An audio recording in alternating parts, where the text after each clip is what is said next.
All right, magnificent, marvelous Merlettes. It is time for Fiction Friday. We are reading chapter 3 of Sarah Plain and Tall.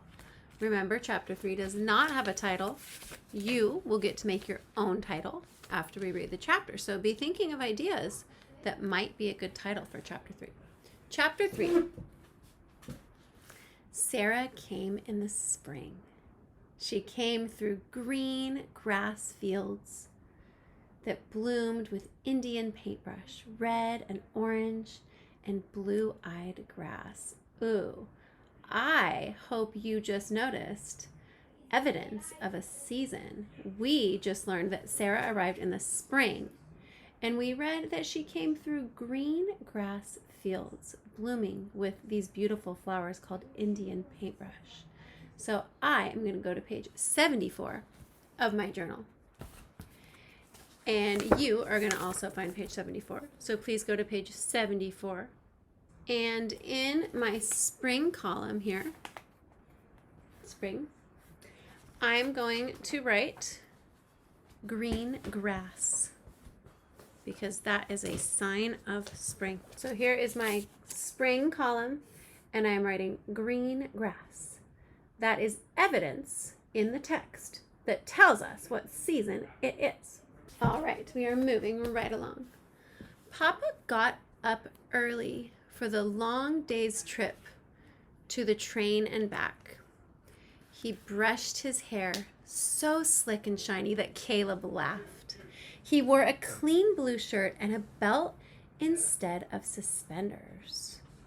So I would like you to grab your emotion cards and try to pretend that you are Papa, and you are going to pick up a woman that might be your wife and the new mother of your children. How would you feel if you were going to go meet your new wife?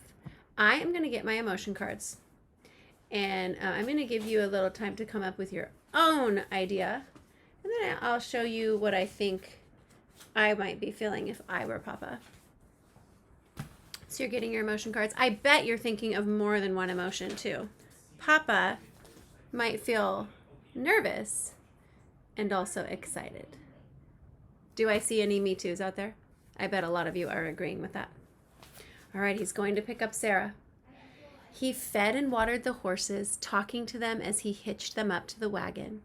Old Bess, calm and kind, Jack, wild-eyed, reaching over to nip Bess on the neck. Clear day, Bess, said Papa, rubbing her nose. Settle down, Jack. He leaned his head on Jack. And then Papa drove off along the dirt road to fetch Sarah, Papa's new wife. Maybe our new mother. Gophers ran back and forth across the road, stopping to stand up and watch the wagon. Far off in a field, a woodchuck ate and listened. Caleb and I did our chores without talking. We shoveled out the stalls and laid down new hay. We fed the sheep, we swept and straightened and carried wood and water, and then our chores were done. Now, I'm going to ask you to get your emotion cards again and decide how you think Caleb and Anna might be feeling. And it might be the same as Papa. That's kind of what I'm guessing. Okay. I'm going to think that they are probably feeling nervous and excited, but I bet they're also feeling happy and grateful, because just to mix it up a little bit, because I said Papa was excited and nervous. They're probably feeling happy, probably nervous too. Any Me Too's? You think they're happy and also nervous? All right. Caleb pulled on my shirt. Is my face clean? He asked. Can my face be too clean? He looked alarmed. No, your face is clean, but not too clean, I said. Caleb slipped his hand into mine as we stood on the porch watching the road. He was afraid. Oh, he's scared. Look, we were given an answer. We tried to guess how Caleb was feeling, but now we know that he's scared. He's feeling afraid. Will she be nice? He asked. Like Maggie? Sarah will be nice, I told him. How far away is Maine? He asked. You know how far, far away by the sea. Will Sarah bring some sea? He asked. No, you cannot bring the sea. The sheep ran in the field, and far off the cows moved slowly to the pond like turtles. Will she like us? Asked Caleb very softly. I watched a marsh hawk wheel down behind the barn. He looked up at me. Of course she will like us. He answered his own question. We are nice, he added, making me smile. So he is very nervous. We waited and watched. I rocked on the porch, and Caleb rolled a marble on the wood floor, back and forth, back and forth. The marble was blue. That's a good detail. We saw the dust from the wagon first, rising above the road, above the heads of Jack and old Bess. Caleb climbed up onto the porch roof and shaded his eyes. A bonnet, he cried. I see a yellow bonnet. How are they feeling now, do you think? I think they're feeling mostly this one, 'cause they see her. She's coming. The dogs came out from under the porch, ears up, their eyes on the cloud of dust bringing Sarah. The wagon passed the fenced field, and the cows and sheep looked up too. It rounded the windmill and the barn and the windbreak of Russian olive that Mama had planted long ago. Nick began to bark, then Lottie, and the wagon clattered into the yard and stopped by the steps. Hush, Papa said to the dogs, and it was quiet. Sarah stepped down from the wagon, a cloth bag in her hand. Okay, it's time to think about how Sarah feels. What do you think? Show me your emotion card. How is Sarah feeling coming halfway across the country to meet a new family? I think she's feeling a lot of this emotion. Nervous. Maybe she's wondering if they will like her. Did anybody else also say nervous? You probably had other ideas too, although I can't hear you because this is a video. All right. She reached up and took off her yellow bonnet, smoothing back her brown hair into a bun. She was plain and tall. Did you hear a bell? Did that ring a bell? Sarah, plain and tall. Now we know how the book got its name. Did you bring some tea? Oh, I'm sorry. It says C. That makes way more sense. Did you bring some sea? Cried Caleb beside me. He's wondering if she brought the ocean. Thumbs up if you think she brought the ocean. Thumbs down if you think she did not bring the sea. I brought something from the sea, said Sarah, smiling. And me. She turned and lifted a black case from the wagon. And Seal, too. Do you guys remember who Seal is? Meow, meow. There's your hint. Carefully, she opened the case, and Seal, gray with white feet, stepped out. Lottie lay down, her head on her paws, staring. Nick leaned down to sniff. Then he lay down, too. The cat will be good in the barn, said Papa, for mice. Sarah smiled. She will be good in the house, too. Remember, we learned in the last chapter that Sarah is not mild-mannered. She's standing up for herself. Papa's like, yeah, the cat will be a good barn cat. And Sarah's like, you mean a good house cat? Sarah took Caleb's hand, then mine. Her hands were large and rough. She gave Caleb a shell, a moon snail, she called it, that was curled and smelled of salt. The gulls fly high and drop the shells on the rocks below, she told Caleb. When the shell is broken, they eat what's inside. That is very smart, said Caleb. For you, Anna, said Sarah, a sea stone.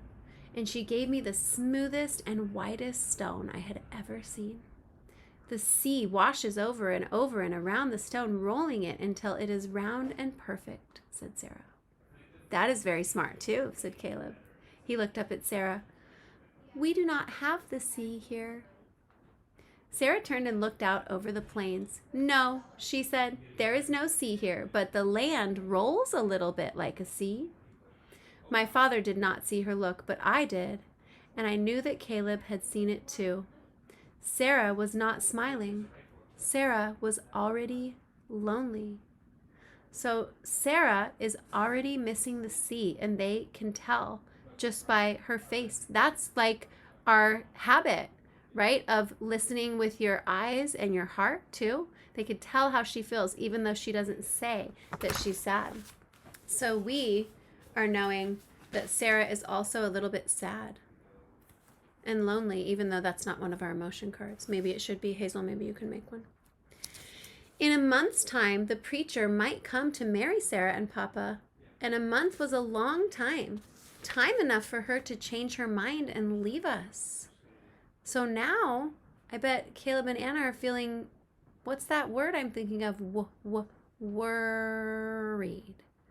Sounds like they're feeling worried that maybe after a month she won't want to stay. Papa took Sarah's bags inside, where her room was ready with a quilt on the bed and blue flax dried in a vase on the night table. Seal stretched and made a small cat sound. I watched her circle the dogs and sniff the air. Caleb came out and stood beside me. "When will we sing?" he whispered. I shook my head, turning the white stone over and over in my hand. I wished everything was as perfect as that stone. I wished that Papa and Caleb and I were perfect for Sarah. I wished we had a sea of our own. So we are going to turn to page 93 in our journals again. So we are going to write chapter 3 with an uppercase C. We're going to write chapter 3 with a colon. And yes, you will get to think of a silly, ridiculous chapter title that would never be a good choice for this chapter. Yes, you will get to do that. But first, we're going to choose a chapter title that is appropriate. So you are going to write your title here, remembering that each word has to start with an uppercase because it's the name of a title. But my idea is She Arrives. Chapter 3, She Arrives. So I have an uppercase S for she and an uppercase A for arrives. So I am expecting that each of you will choose something different than what I just said. That was just one example. So please choose your own idea, and hopefully I didn't take your idea. Okay, now I'm going to think of my silly title. And I'm going to put a big X by it so we know that that's a fake one. That's not real. So my fake silly title is Gum on My Shoe. That's pretty silly. That has nothing to do with chapter 3 at all. All right, so pause me if you need to and take time to write your title idea for chapter 3 and then a title that is totally ridiculous. The last thing you are going to do in your drawing space is draw a picture of Sarah arriving. And you might remember that she arrived in a wagon. You might remember that she was wearing a yellow bonnet. You might remember that she gave Caleb a curly seashell and she gave Anna a perfectly smooth stone. You might remember that she had her cat Seal and she was carrying a black trunk. You might remember that the dogs were there and barking. And you might remember that they're in a field of grass that is flat and wide, but sort of rolls along like the sea very gently. So you're going to draw a picture of Sarah arriving and write a sentence that describes what's happening in the picture, and make sure you include in your sentences some type of emotion, like saying that Caleb and Anna were very nervous when Sarah arrived, and she brought them and a from the sea. So you're going to describe what's happening in your picture, and you're going to make sure that you include some emotions that the characters might be feeling.